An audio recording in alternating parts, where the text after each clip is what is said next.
Hello, fantastical humans of the interwebs. Welcome to eSpot Live. My name is Ellie. This is Rodney. Rodney is my emotional support duck, and I love him. Happy Monday. Definitely feels like a Monday today. It's just one of those Mondays, but that's not always a bad thing, right? It's the beginning of a week. Stuff like that. I've got a new playlist on today, so I'm excited about that. Still Zombie in a Jar, so if you have not yet checked out Zombie in a Jar, you should do so. We've got Husky in the chat. Hello! And Silly. Yes! Oh, this makes me happy. I was a little... Wow, that wasn't words. I was a little worried at first, because I didn't really see many people in the chat. I did have Panda, but now I'm getting more people. This is super exciting. Still feels like a Monday, though, not gonna lie. And I'm glad I'm not the only one who feels that way, Silly. Such a Monday. Such a Monday. But yeah, backtracking. New album. Not even a new album, but an album that I haven't played on the background of this particular show yet. But still Zombie in a Jar. Panda put it in the chat, so that's actually the spelling of Zombie in a Jar. It's Zombeh in a jar. Check it out on Spotify. Bonus! There's a song called Doomsday that I may or may not have been a huge part of making. Shameless plug. I always start these with disclaimers, and I'm babbling a little bit because I get super nervous when I don't think I have any disclaimers. As far as I know, the landscapers are gone, so there's no outdoors noise. My internet has been working better than it ever has before, which again scares me. But yeah, as far as I can tell, this should actually be a relatively smooth stream. So please, please, please let me know if there's any issues on your end for whatever reason. Just stick it in the chat. If I glitch or you miss something, I'll do my best to repeat it. If there is something that can be tweaked on my end, I'll tweak it. And if there's not, then I'll apologize profusely and it'll be cute. That's all I can offer. Silly saying video and sound are both great right now. Awesome. But now I've jinxed it. I know, right? Just knock on wood somewhere. Anyways. It's a Monday. It's already jinxed. That's my disclaimer. My disclaimer is today is Monday. And so who knows what's gonna happen. But yeah, that's all I've really got for the introduction. So great to see everybody here, especially the people I haven't seen in a little bit. And without further ado, actually, I just saw Panda's comment, knocks on wood, hits head. I'm glad you noticed that. I don't remember when I started doing that, but very few people comment on it, which almost worries me more than when people did comment on it. Anyways, yeah, so now, without further ado, ado is a very funny word, by the way. I enjoy it. I'm going to jump into the news topics of today. eSpot Live is a show where I get to blather on about news events in the entertainment industry, and it's fun. We have a lot of fun here. Join me in the chat. All right, first up to chat about is Saturday Night Live. They actually did a very recent attempt to use a spoof to explain NFTs, which is quite fun. I did my best to explain what an NFT was on a previous episode of eSpot Live. Not entirely sure how I did. They're very confusing. The fact that it stands for non-fungible token is confusing to begin with because, you know, everybody knows what fungible means. Boils down to very unique. It's non-duplicable. That's not a word. It's non-fungible. They're one of a kind, and therefore hold intrinsic value for that purpose. But if you need better explanations, check out SNL's skit. You get to learn about non-fungible tokens in rap form, with some actually excellent lyrics and some very fun spoofs involved, because it's Saturday Night Live. They took their shot explaining what they are on the March 27th episode, with a specific parody of Eminem's 2002 hit Without Me.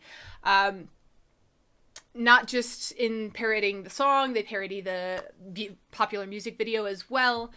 It's actually a really funny skit. If you haven't seen it, check it out. It kind of kicks off with Kate McKinnon portraying Secretary of the Treasury, Janet Yellen, who was speaking to a group of economy college students.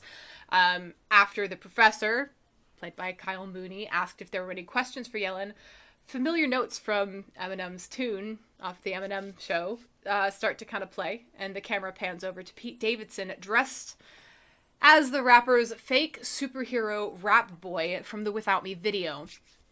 Dives into the rap. I cannot rap for the life of me. I watched it and listened to it and just tried to see if there was any hope of me kind of like being able to replicate it for you guys. There's no hope. No rapping from Ellie.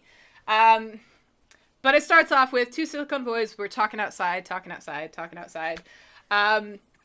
And then jumps into what the hell's an NFT. Apparently it's cryptocurrency. Everyone's making so much money. Can you please explain what's an NFT? This stumps the professor, stumps Yellen. Then another person comes in, Chris Redd, dressed as Dr. Dre's take on the Matrix's Morpheus, chimes in, joke about pills in there, kind of funny, and then explains further, again in rap form, and gives a bunch of examples of different NFTs. It's a really, really funny skit. Also, relatively informative. I feel like there's a bizarre amount of power and nostalgia. And parodies. I feel like parodies are typically considered to be kind of like a knockoff or less than version, but they're actually really fun, especially when they're well done, and they can be really informative. So this does a decent job of explaining what NFTs are, especially when the musical guest Jack Harlow jumps in with a more eloquent explanation of what they are, explaining that the NFTs are indeed non-fungible token. Non-fungible means that it's unique. There can only be one, just like you and me. It even goes into the detail explaining that they're built on a blockchain, which is a digital ledger of transactions. It's a lot of information in rap form. It's a lot of fun. If I could rap, I would totally do my best to replicate it for you. But instead, I'm going to point you again back to the video. You can just look it up on YouTube, SNL. NFT. But yeah, it's a like I said, surprisingly informative and very, very fun little skit. That just brought me joy, so hopefully that will also bring you joy. Silly's in the chat saying, I mean, Weird Al versions are often the superior version. That is true. Not on my list of things to talk about, but if you haven't seen it, Weird Al does a parody of Hamilton with a polka, and it is brilliant. If you have not heard it, look it up, but specifically also watch Lynn's response to it, because he's a massive Weird Al fan, and like you can just see the glee on his face as he's listening to the polka version of of what he wrote. It's phenomenal. Silly saying, be right back. Seriously, worth it. I could like get completely sidetracked by that, but I'm just gonna take the slight sidetrack that I already did and jump right back in to what I'm actually meant to be talking about. Next up to chat about is another Twitch streamer, which apparently I'm just sending everybody away from the video today. Go watch the SNL skit. Go watch Weird Al's parody. Go watch another Twitch streamer, you know.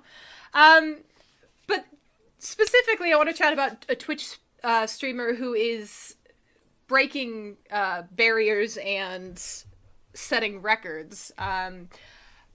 Because he's been live now for nearly 2 weeks straight. Actually, no, at this point in time, it has been over 2 weeks straight. Today is day 15. So, I mean, this is particularly about the streamer Ludwig. So, if you go back through these videos, on Friday you can see that the Twitch streamer slept in, got up around 11 a.m., this is Pacific time, laid in bed a bit, chatted with the more than, 30,000 viewers of his stream that were live at that moment. He spent a lot of time in that spot lately. He's broadcast dozens of hours of himself curled up in a bright red race car bed since his stream first started. As of this Sunday, so yesterday, March 28th, Ludwig's stream had been live for, again, that 2 weeks straight. His stream started around 2 p.m.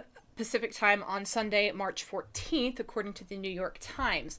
The plan was to stream 20 seconds for every new subscription purchased to his channel. So subscriptions are $5 a month. So this was a bit like a telethon, with the commitment that he would not stop so long as the money kept coming in. He's quoted as saying, "We're making this like a goddamn vending machine." That was just a few hours into his first stream. The stream has then from there just turned into an absolute event for Twitch viewers.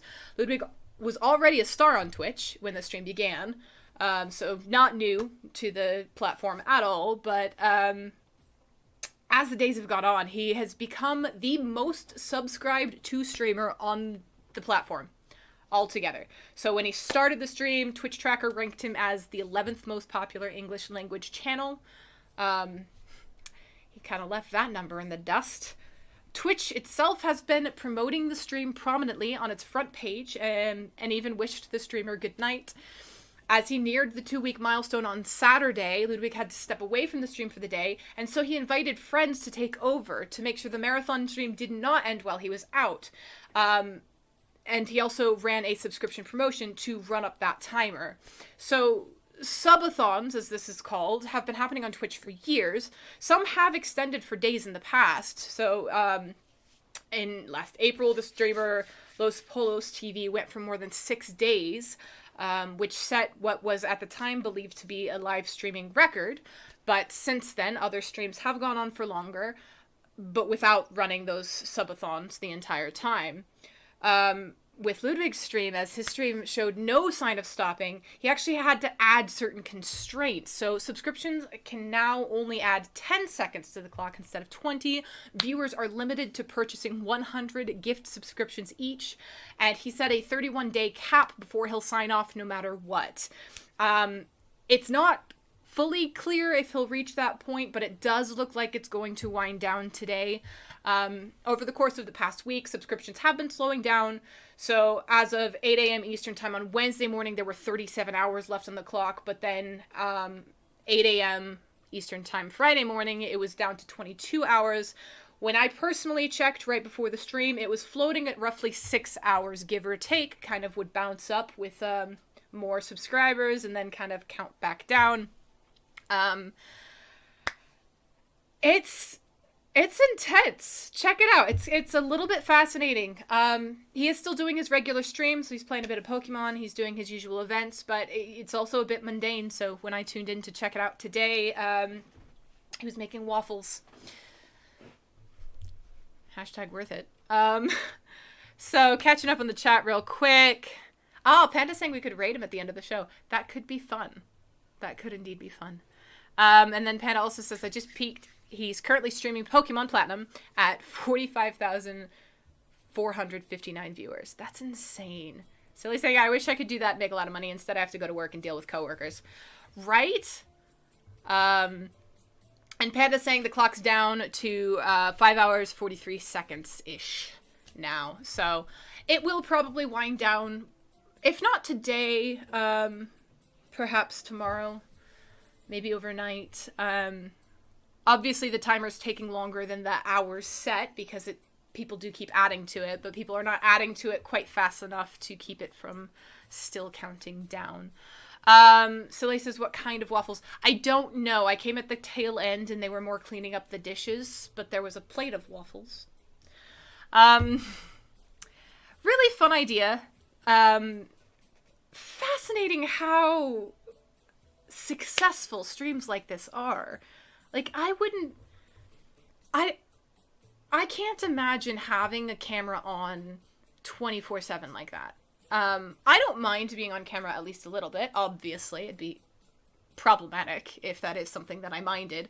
But there's a difference, right? You sit down, you do a chat with some people, or you play a game, or whatever the case may be, and that's one thing. But then to just have a camera running, that is intimidating, for me at least. It's crazy. But he seems to be having fun with it, and he's doing it for a purpose, and hot spam, he's getting subscribers out of it. So, you know, it's working. Whatever he's doing, it's working. G-Man in the chat saying, oh, the Pokemon guy, someone live streamed living in VR full-time for a week. Oh. That's someone else. Well, the VR. That would also be interesting. And dizzying. I don't think I could handle VR that long term. I don't, frankly, know if I can handle VR at all. We'll have to figure that out in the future. But yes, we were chatting about Ludwig, who does play Pokemon. I don't know if that's the only thing he does. I was not familiar with the stream before I checked it out due to what we're chatting about today. But, yeah. And then G-Man's also saying they're trying to test if a person could handle it without ill effects. Interesting. Well, somebody made it for a week, so I guess it was a successful test. Well, not necessarily. There could have been many ill effects. I'll have to look into that. That's very interesting. But yes, tell us what you know, J-Man. Did they handle it without any ill effects? They did. Okay. Wow. That's not something that I could do. Be fun to try, but again, that whole 24-hour camera, it's intimidating in a new way. Speaking of a new way to intimidate, guys, I transitioned. Heyo, I killed it by announcing it, but that was actually a decent transition. So, the next topic to chat about has to do with the game Outriders, specifically in how the devs are dealing with cheaters. It's a new intimidation tactic. Instead of banning or anything like that, Outriders is going to permanently brand cheaters with a shameful on-screen watermark that will follow them around. Outriders players do not want to get on the People Can Fly's bad side. In a recent dev update looking forward to next week's launch, the studio revealed that cheating in Outriders will not only earn you stiff matchmaking penalties, but also a, quote, discreet but visible, end quote, watermark that will never go away. Brands over bans, apparently. Which, you know, that has to be effective. I am fascinated to see how this will play out long term, and if this will change how people deal with cheating in the future.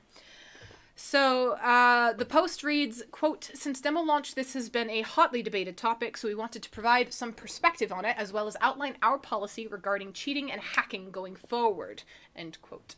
So, during the demo, People Can Fly identified around 200 cheaters out of 2 million total players. So, that's not a large percentage. It's only about 0.01% of the total player base. With it being such a low percentage, you know, the devs are confident that it won't grow by much when Outriders launches. But, you know, just in case you're personally planning on cheating your way through to the best loot in the game, People Can Fly is enforcing matchmaking restrictions on branded cheaters. So you can still play the game alone, but you will not be able to matchmake with legit players, meaning squatting up could take you quite a while. This particular part of that is similar to cheating hells in some other competitive games. But the difference, like I said, is going to be that watermark brand, so other people will be able to see and know that you cheated the game. As Silly Fun says in the chat, the scarlet watermark. It's true. It's true. So, People Can Fly went ahead and identified and defined how they're going through and identifying cheaters. So what do they define as cheating in Outriders? Intentionally running the game on PC without easy anti-cheat, or EAC. Modifying game files in order to enhance a character, levels, skills, inventory, etc. Externally modifying game time to reduce time-dependent features like vendors and challenges. Using a trainer program or similar to gain advantages within the game, or using gameplay-altering programs such as aimbots or wall hacks. So they have very specific list of what is defined as cheating, and If you get tagged as a cheater, it will be visible to anyone else playing the game. Despite the fact that Outriders is a purely co-op game, there are no adversarial modes, there's no microtransactions whatsoever. People Can Fly is not letting anything slide. They are putting their foot down, and I gotta say, mad respect for that. And it's just been fascinating to see the studio find new ways of discouraging these nefarious shenanigans. By the way, I just love that title. Nefarious shenanigan. Without outright banning accounts. So you're effectively just modding the game for yourself in the end. But, you know, if you think about it, it's... When you're playing a game like that, a godlike squad mate that can just kill everything in one shot isn't particularly fun to play with. It takes any sort of competitive edge out. It takes that teamwork. I can't think of the word for the sign. It takes that whole idea of working together and forming a team out of it. Because if you have one person who's just like so much above everyone else, it gets frustrating, right? And then as for the permanent shame brand, that seems aimed at enterprising YouTubers / Reddit posters that would otherwise fool people into believing their sick technomancer build was earned through blood, sweat, and bullets, when it really wasn't. They're quoted as saying, "We can see you all. Yes, even the person who gave themselves 600 legendary weapons."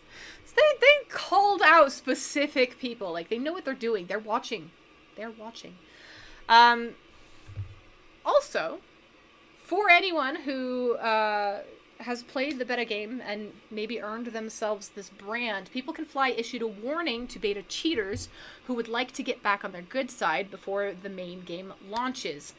So again, they're quoted as saying, if you cheated during the demo just to try it out, but wish to go into the main game unbranded, you must delete all characters and items on your entire account in order to wipe the slate clean. Honestly, that sounds very fair. It means that, you know, they can enter the full game with a clean slate, but in order to do so, they have to clean their slate. Like, I know, I'm sure there are going to be people out there saying, well, I didn't cheat on this particular character, but again, I kind of agree with a clean slate to clean your slate. And then once you do that, you know, once you're in the full final game, that shame brand is permanent. So there you go. Outriders is launching brand free for every legitimate player on April 1st. So if you've been looking forward to that, it's coming very, very soon. If you were looking forward to it, but then cheated in the demo for whatever reason, there is hope for you. And if you plan to cheat, you'll be branded. It's fascinating. I'm really, really curious to see statistically how this goes, if they end up with more people willing to cheat because they won't face a ban, or if they're going to actually shame people into playing honestly. Gonna catch up on the chat really quick. One of my favorite things like this was how Arkham Asylum dealt with piracy. Made a place where you have to glide across a chasm and then setting glide time short for pirates. Nice. That was from G-Man in the chat. And Silly says, that's great. Repent, sinners! And by sinners, I mean cheaters. Right? Same difference. Yeah, I'm just psychologically speaking, I'm fascinated by the idea that this could potentially work better than, you know, traditional bans. People's social perceptions that's a powerful, powerful tool. So I'll be keeping an eye on that and looking for fun stories related to these watermarks. That's that for that topic. The next one has just no way to transition into it smoothly. All 4 Avengers movies are being adapted into Shakespearean parodies. And everything about that makes me happy. Again, there's not really a way to kind of transition into this, but this is something I cannot believe I didn't know existed before. I'm a nerd. We all know this. That's not surprising. What you might not have known is one of my nerdy things that I just adore is Shakespeare. I have always loved Shakespeare. I love the language. I love the lyrical patterns within speeches. I love languages in general, and for some reason Shakespeare has just always made sense to me. I feel like, well, in school, everybody was working so hard to kind of just interpret Shakespeare into English. Something about it clicked with me, and it made me happy. So I adore Shakespeare.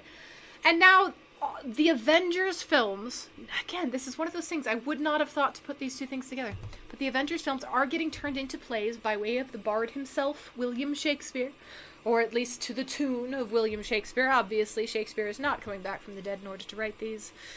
That was something that did not need clarified. You're welcome. The global phenomenon that propelled the Marvel Cinematic Universe to become the most successful film franchise in history. The Avengers first came together on the big screen in the 2012 film titled the same name. And since then, we've got Avengers Age of Ultron, Infinity War, and Endgame, and all of these became some of the highest grossing films of all time. 3 out of the 4 are sitting at the top 10, and Age of Ultron sits comfy at number 11. So yeah, these movies are doing very well for themselves. Shakespeare too, if you think about it, has had quite a successful run. Not only, in theaters, but also cinemas. Has broken many, many records. Has become the most filmed author in history. I don't know if I knew that before jumping into this, but I'm not surprised in the slightest. His works are still being actively adapted by Hollywood, some of which stick really close to the plays themselves, some of them that adapt the plays more loosely, some of them are modern takes. Obviously, we've all, I'm assuming, seen something that's either Shakespeare or based in Shakespeare or inspired by Shakespeare. If you've seen The Lion King, you have connections to Shakespeare. He's kind of a big deal. Also, kind of like the MCU, Shakespeare adaptations have become a subgenre in and of themselves, and they've really shown no sign of slowing down, obviously. It's been, 400 years? But these latest adaptations are going to be bringing the Bard into brand new territory. Author Ian Dosher is adapting all 4 of the Avengers films into Shakespearean plays for Quirk Books. These adaptations are going to include the authentic meter, verse, and rhyme of the plays and incorporate stage directions and Marvel Easter eggs. The publisher promises that the adaptations will be fully faithful to the films and feature all of the fans' favorite scenes, characters, and lines with an Old English twist. I think technically it's Middle English, but that's a different story. Also, that last sentence was a tongue twister. A lot of F's. So the official title is William Shakespeare's The Avengers, The Complete Works. It will be available this coming September. Check out the full description of the book. It's quoted as saying, "What if the most epic cinematic franchise of all time had been penned by the greatest playwright of all time? Wonder no more. William Shakespeare's Avengers, The Complete Works, reimagines all 4 films as plays by the Bard of Avon, complete with authentic meter and verse, stage directions, and entertaining Easter eggs. Fans will experience their favorite scenes, characters, and lines in new, yet fully faithful way through monologues and dialogue by everyone from Captain America to Groot. 'Tis I." From the best-selling author of William Shakespeare's Star Wars, this book has all the wit, hilarity, and charm of the Star Wars series, but in a lavish new format featuring a 2-column layout and dozens of full-color illustrations that capture all of the iconic moments. More than just an entertaining read, this is an eminently giftable franchise Bible that elevates and celebrates the movies, making it a must-have for fans of the Marvel Cinematic Universe and the Avengers alike. End quote. This is where my I cannot believe I've not heard of this before comes into play, because there's a Star Wars version of Shakespeare? Or I guess this would be a Shakespearean version of Star Wars, but still. I know what my next gift to myself is gonna be. if you're not absolutely insane like I am, at first glance these adaptations might sound absolutely crazy, but the author Dosher has done this kind of thing before. Like I said, he's known for his famously published William Shakespeare's Star Wars, which initially adapted the first 3 films. He's also adapted other films into Shakespeare plays. So this includes Mean Girls and Back to the Future, titled Much Ado About Mean Girls and Get Thee Back to the Future, respectively.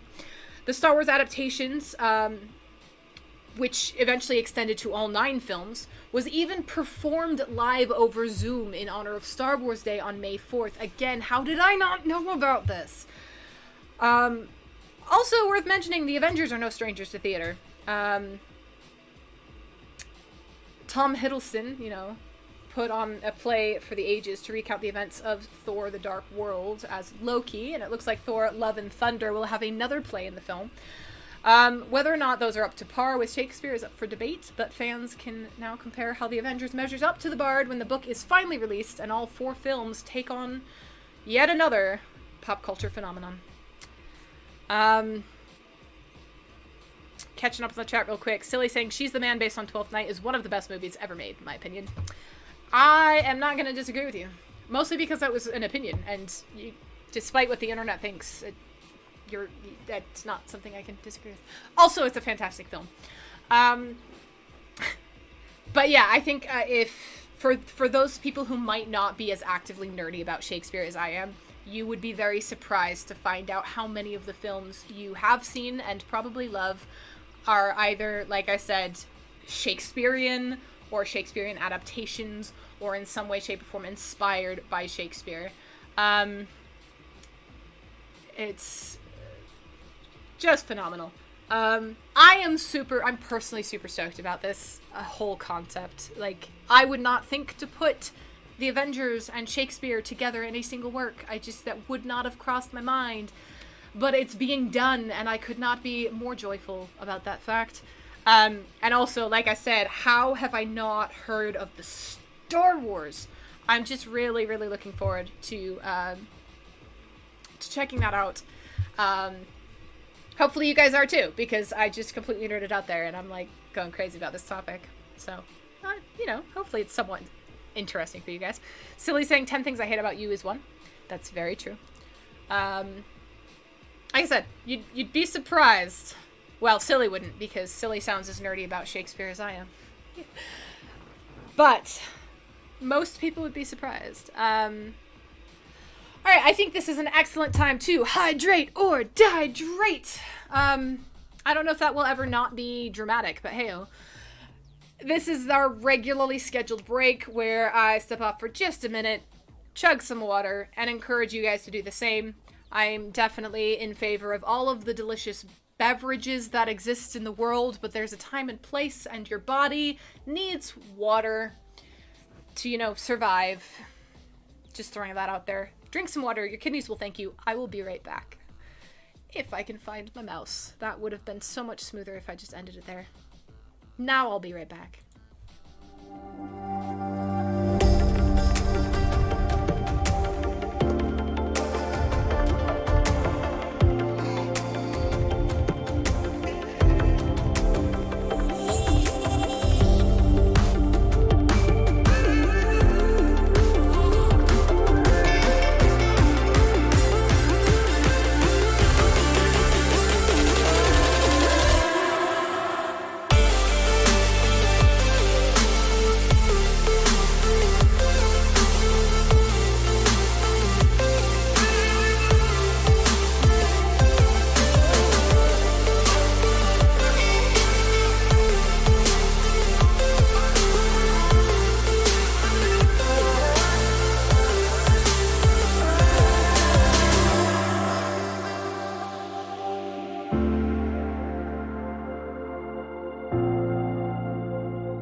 Hopefully y'all didn't miss me too much, and hopefully you guys hydrated. Yay, water! Alright, I'm gonna go ahead and jump straight into the next topic, which I am so torn about. Okay, so we're gonna talk a little bit about Foley, or sound effects for specific things. In this particular instance, it's sound effects for Halo Infinite, and how the devs ended up getting certain sound effects that they're using for Halo Infinite. I adore Foley. I adore background noises. I think it's fascinating. I'm a nerd for behind the scenes, and one of the things that I love to learn about is how people create very unique sounds. And again, that's one of those topics that you'd be kind of surprised if you found out exactly, you know, what kind of vegetables are used to emulate the breaking of a bone or something similar to that. Why I'm torn on this particular topic is because apparently the Halo Infinite devs got smash happy with a piano to create their unique game sounds. I am all for uniquely doing things. I also am a music nerd. For those of you who do not know, I at once upon a time, I did play classical piano. It has been many years, but I still definitely have, like, piano in my heart. And so just knowing that a bunch of people took, like, hammers to a piano breaks my heart a little bit, but it's like this, it's that train wreck that you can't look away from, right? So on the one hand, I'm like, how could you do that to a piano? And on the other hand, I'm like, ooh, oh, that's fascinating. So yeah, just a little more detail on that. Apparently when you need a unique sound, one of the go-tos, smashing some pianos. At least according to the team over at 343 Industries, in a new video, the studio revealed how Halo Infinite devs smashed a piano to absolute smithereens in order to make some very unique sound effects.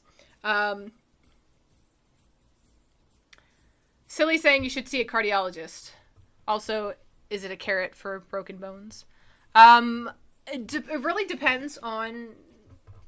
Different people use different things, but I've seen a celery in particular for broken bones. Just like that nice little twist, crisp sound, and you get the multiple factors if you do like a whole bunch of celery sticks. Anyways. Right. Cardiologist from a broken heart. Celery sticks for broken bones. And or carrots. I'm sure you could use carrots, but that would have to be for like a simple fracture, like a very straightforward one, because it'd be one very sharp sound. Anyways, I'm overthinking this. I'm going to focus back on my notes before I, gross people out. Yeah, smashing pianos, because that's less disheartening. Weirdly enough, or I guess not weirdly enough because of what we've been talking about, this is not the weirdest thing that has been done in order to get game audio or audio for many things. But here we are. I don't want to judge people for breaking things. I've been there. I've broken things. Never gives me that full satisfaction that you think it will, but it is what it is. To break things for work, I think it does add extra satisfaction to that. Like I've never been able to just, break things in a rage and feel better. Like that's never been a thing that actually makes me feel better. But like to go to work, have to like bust down a wall or something and just take a hammer to it. That's satisfying. I'm not gonna lie. I'm not gonna try to like say I'm better. It's a piano. Anyways, but yeah, the team released a video showing them getting their work done and smashing the absolutely innocent instrument. In the footage, the team can be seen getting their audio goods via getting a little smash happy with hammers and other blunt objects, but it wasn't just a blind smashing. The team also shared how they used a subwoofer on the piano itself before the destruction began in order to use it like a resonator. So that's actually kind of cool. Like I said, I'm very torn about this because there's a huge part of my brain going, no, and the other part going, okay, this is awesome. But then it also gets a little weird, because to get more than just normal sounds one would expect from the destruction of a piano, just minding its own business, the team also put dry ice on various parts of the broken piano in order to produce sounds described as, quote, singing, bellowing, screeching, and everything in between, end quote. Yeah, definitely, like I said, if there is ever an excuse to smash something, first of all, make sure it's productive and art, right? But the creativity that went into that is fascinating for me. Even though it was just piano. But the latest blog post was not just about smashing pianos, creating audio art. They also went over how the team tackled other sounds as well. So, in the most recent Halo Waypoint blog post, audio director Satoru Tajima was joined by a few other key members of the dev team in order to talk a little bit more about this specific part of the creative process. He's quoted as saying, "We started gathering and evaluating player feedback right after shipping Halo 5.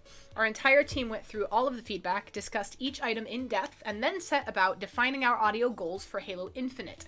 We received a variety of great feedback and suggestions, but the highest level takeaway for us and our key goals for Halo Infinite are recapturing the legacy essence of Halo and strengthening the excitement and impact of Halo's combat.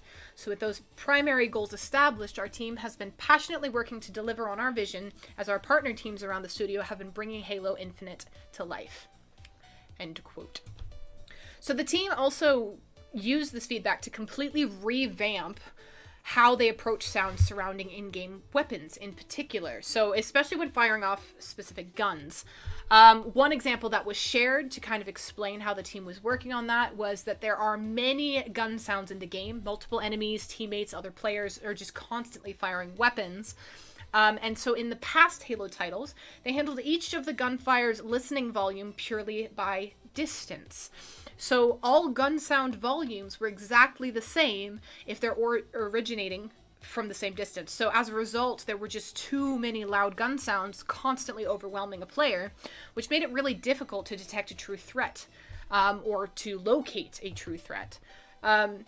He added and talked about how the new Halo Infinite audio system detects all gun sounds frame by frame and prioritizes them in a threat order to decide output sound volume for each gun. So with this specific mechanic, if a gunshot is aimed at the player, the sound will be louder. And if it's not aimed at a player, or if it's a teammate's gunfire, the sound will still be audible, but will be quieter. So that way you can hear the threat sounds very clearly. With the cleaner audio feedback, the player can then ascertain the appropriate threat to make the right action quicker and more accurately, which results in a more immersive and exciting combat experience in Halo Infinite. That's just one example they gave. There is a lot of new happening with the audio design of Halo Infinite. There's a lot new, there's a lot that will be familiar. Based on feedback, the team has also resurrected a few OG experiences, including the original Master Chief shield sounds. So that's super cool. This is one of those examples where I got to learn through diving into this topic a little bit more about an aspect of the development process that I wasn't as familiar with. You know, you think the dev team, right? And that's all just one... It's just one thing, right? The development team. It's not. And I knew this. But it's fun getting to, like, dive a little deeper into a specific aspect of the development team. So there is a team focused on audio, as there should be. It makes sense. It's logical, but it's still really fun to dig in and think about, right? And learning a bit more about how they do things, even when it breaks my heart because they destroy pianos. It's really, really fascinating, and I think it's worth learning about, and I think it's really, really good to let these different departments have their time to shine, because, like I said, it's kind of really easy to just shovel everybody in the developer group, and that's the end of the story. And there's so much more to it than that. So hopefully you guys enjoyed that, me nerding out over that particular topic. Next up, any of y'all on TikTok? Because if so, you might have an opportunity to work for Nerf. really quick before I finish that thought, Silly is saying, glad they're including some of the original stuff for nostalgia. True that. Yes, I concur. Anyways, TikTok, Nerf. As a 90s kid, like, who didn't dream of winning the Nickelodeon Super Toy Run, right? 5 minutes to just fill a shopping cart with anything from Toys R Us. You know, kids planned out their routes. They had things exactly how they were going to stack. They had the Tetris in their mind of how they were going to get as much out of it as possible. And anyone like me would plan on going to the Nerf aisle, right? I still am massive Nerf fan. I'm actually probably more of a Nerf fan as an adult than I was as a kid, just because I didn't necessarily have access to a lot of Nerf things. Nerf was a thing that I, like, dreamed about more so than I actually got my hands on. But as an adult, I am a responsible adult who can start Nerf wars with coworkers if I want to. When it's appropriate, and depending on the work setting, I should very much specify. Very different world right now than when we were kids. However, Nerf just announced a modern, grown-up version of this very dream. Nerf is hiring a chief TikTok officer to dream up the company's marketing for 3 months. The plan is to give one very lucky influencer $30,000 and, quote, a massive amount of Nerf products, end quote, in exchange for helping Hasbro figure out how to entice Gen Z. This is definitely a marketing stunt, 100%. There's no pretense otherwise. It's a marketing position. But it's also, like, the advertisement of it is a marketing stunt, but it is a real job. It's listed on the company's real career site. You have to submit a real job application. You have to interview for the role. If Hasbro likes what you've got, the expectation is that the chief TikTok officer will create 10 to 12 videos per month. They'll meet weekly with Nerf's marketing team, and sadly for a lot of people, they must be 18 or older to get hired. It is a completely remote position, so the lucky, I was going to say winner, but, employee, will be interfacing through Microsoft Teams, Zoom, or what have you, instead of, getting to be in person in the Nerf labs or archives or whatever. So, it could be more fun if there were tours involved.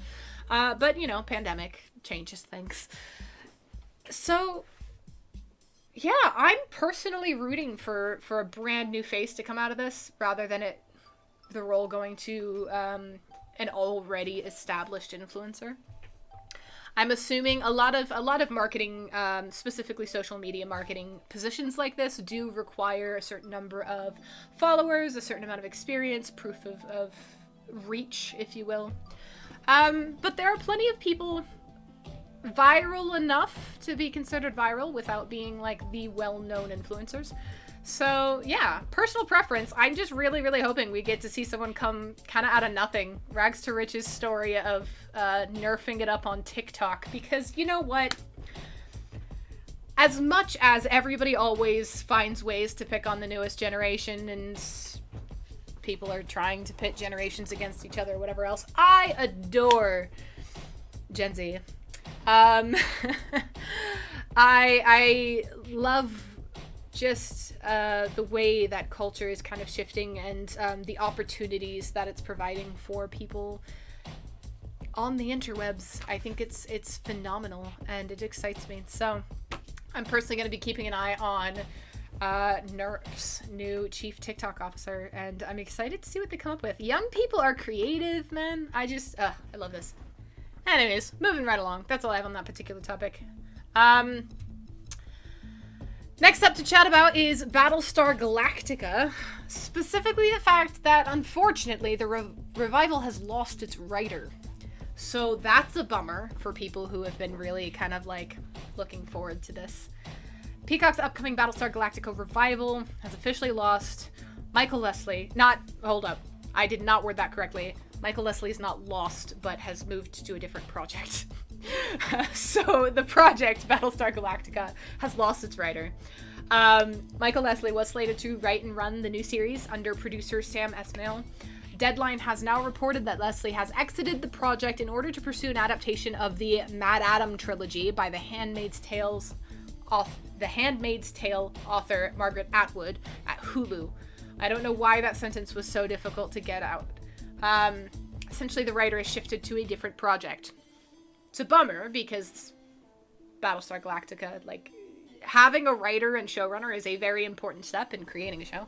So now it feels like we've been set back a little bit. However, it is 100% still in the works from everything I can tell. A little bit more about the project for those of you who are familiar with Battlestar Galactica. This is not a reboot. It's actually an expansion of Ronald Moore's reimagining of the series from the early 2000s.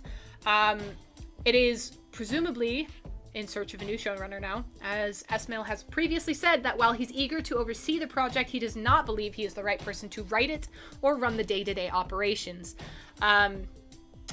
Showrunners are busy. Just throwing that out there. They work very, very hard. And it's a very different type of work than producing. And I think, like I said, it's one of those things where people could easily jump in and try to be like, oh, why can't you just get someone else? It's not an easy position to fill. Showrunner's going to act as the lead writer, which means they're going to be responsible for a significant number of scripts per season. They're also going to be the person responsible for going over every other script, even the ones they don't write, to make sure it's got a consistent voice, to make sure that it's telling the story.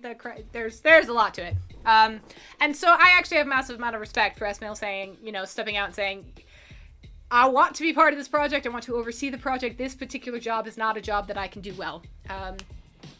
So he's specifically quoted from The Hollywood Reporter last year as saying, quote, "I'm a huge fan of Ronald Moore's Battlestar, but I don't know if I'm great at hard sci-fi like that. I love it. I'm a fan of it, but I knew early on that we were going to have to bring somebody in to run the room and to write the scripts," end quote. He also talked about how the series is pursuing an unconventional release format. So he's quoted as saying, there might be episodes that are longer than others. There might be a 3-episode arc. There might be a standalone episode that's a half-hour long. We don't want to put up guardrails at all.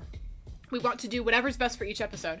And because I do believe in the episode model, I may share the frustration some critics have when showrunners go on and say, well, it's a 10-hour movie. That's silly. It's not. What we're doing here is every episode you'll have the opportunity to change the tone, to change up the story, to change up the point of view. So we're going to lean into that, not shy away from it. And then in another interview, he told Collider, I can't tell you the number of episodes, but it's also kind of a little meaningless because I think we're going to look at it as sort of like a spider web where we can plot and point and say, well, this isn't chronologically after episode 1 or episode 2. It's the backstory of someone. But let's release that so audiences can check that out if they want to, or they can just jump into the battle sequence. We're really going to experiment with form in that way. And again, I think with a property like Battlestar, it lends to that. Ellie, thoughts? As a massive sci-fi fan, like I said, I've got a lot of respect for what's kind of happening behind the scenes here. It is a bummer that the writer has moved on to a separate project. I don't know the details behind the why. I'm not in his head. Again, easy to make assumptions there that something went wrong, but that's not always the case at all. So I'm still looking forward to this. I'm still very much looking forward to kind of who they decide to bring in to fill that role. I am fascinated by and kind of love this idea that it's going to be kind of an episode by episode standalone focus rather than trying to fit in the mold of what's become very popular recently as far as storytelling is concerned. I am distracted by the chat really quick. Well, if you were, he would need a neurologist. Oh, if I was in his head. True that. Very, very true. I adore sci-fi. I especially love the weird stuff. When they really break barriers, when it is a story told kind of one episode at a time. Just because we don't see a lot of that. And I also love sci-fi that is told as a 10-hour movie, or, you know, if you're watching the CW as like a 24-hour movie. I adore those as well, but I think that there's space out there in storytelling for both models, and I think so many people follow the popular model, right? Because they know that it'll be successful rather than taking that risk. And so I'm super excited because it looks like they're sticking to the risks rather than trying to, or like using the current situation to shift it and go more mainstream. Battlestar Galactica will never be mainstream, and I love it for that. Speaking of mainstream,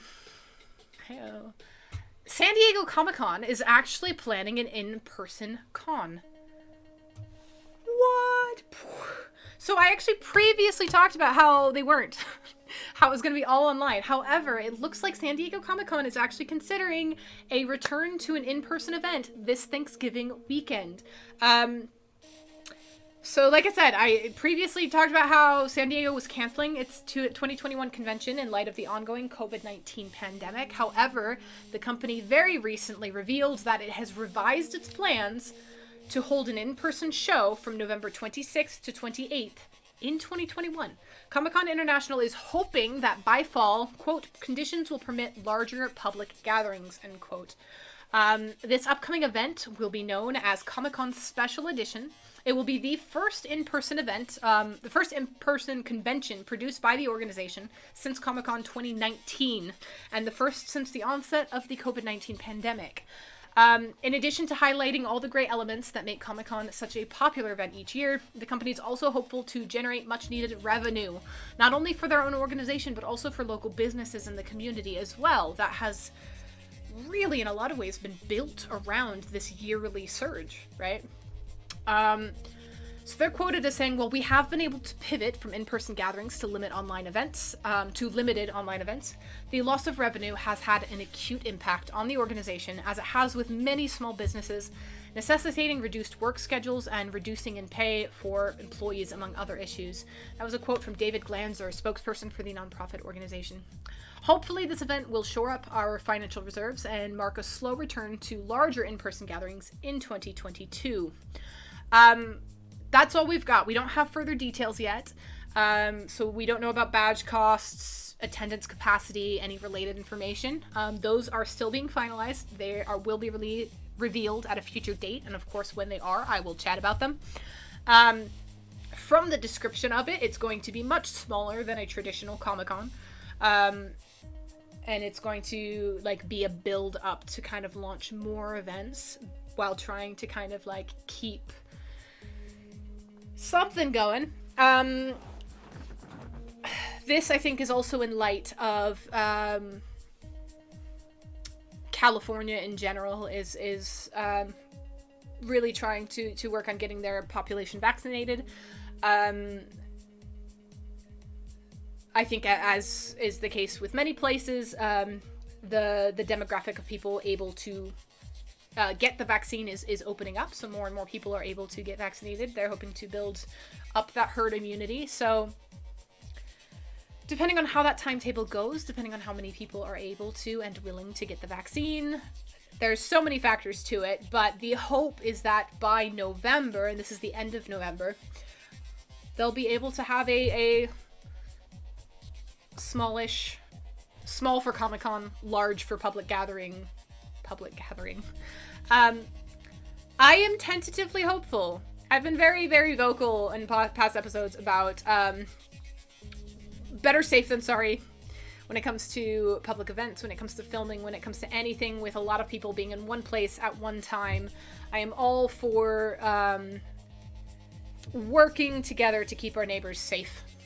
And, you know, even doing some things that might be inconvenient to protect people who cannot protect themselves.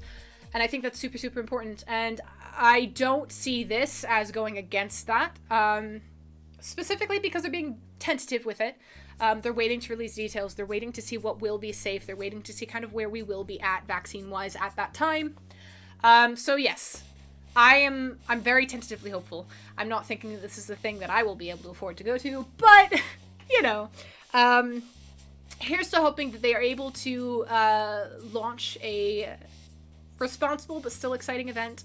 I do definitely want to see these organizations and small businesses thrive. I'm a huge fan of Comic-Con in general, Comic-Con International, and everything that they do. And yeah, like I said, you have this location where that community and the small businesses surrounding the area and in San Diego really rely on that yearly influx, even if it's only for a weekend or for a week or whatever. That's something that books are balanced on, right? You know when you're going to get the surge, you plan for it and all that. And in addition to day-to-day things being stopped due to quarantines, due to whatever else, due to outbreaks, big events like this, for a lot of people, for people who live in sporting events areas, for people who live in, you know, San Diego, where Comic-Con comes, etc., there's really been a hit to that yearly surge for them. And so I'm very, very hopeful that we will, as a people, very soon be able to dive back into very exciting personal or in-person events.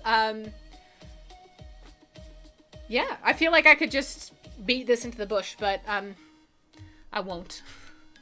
I'll just kind of end it there and say I'm excited for this, tentatively excited and hopeful for this event coming up. And I trust, because of their history, that they will do so safely. And that's all I got. That's it. That's what I have to talk about today. So just in wrapping up, I'm gonna actually plug a streamer really quick. We have a new streamer who's joined DVSI Entertainment, not me, but her name is Spooky Rayken. I'm gonna go ahead and post her Twitch handle if I can work my mouse. And go ahead and check her out, give her a follow. She plays Call of Duty and League of Legends. So if you enjoy playthroughs, if you enjoy those games, if you enjoy supporting streamers, check her out. Give her a like, give her a follow, subscription, however that works. We're super excited to have her on board. We're always excited to grow our team, grow our family. Panda's saying she's close to affiliate as well. That's amazing. So yes, definitely give her that boost so she can hit affiliate status. I will have more information on my stream coming up on Thursday. So, for those of you who may have missed it, we had a special event last week. We had a bonus Ellie episode. I came on Friday and began a little bit of what has turned into a Portal playthrough, I guess. Still kind of making up as I go along, but I'm gonna start playing video games because I can, and I'm super stoked about it. So I'm gonna have details for you on our next episode of eSpot Live. So just something to look forward to when you come back. Please come back. Yeah, that's it. Check out our streamers. Thank you. Thank you guys so much for all that you do. Thank you for your support. Thank you for your comments. Thank you for joining our family at DVSI Entertainment and our community. We love and appreciate you guys so much more than I could put into words.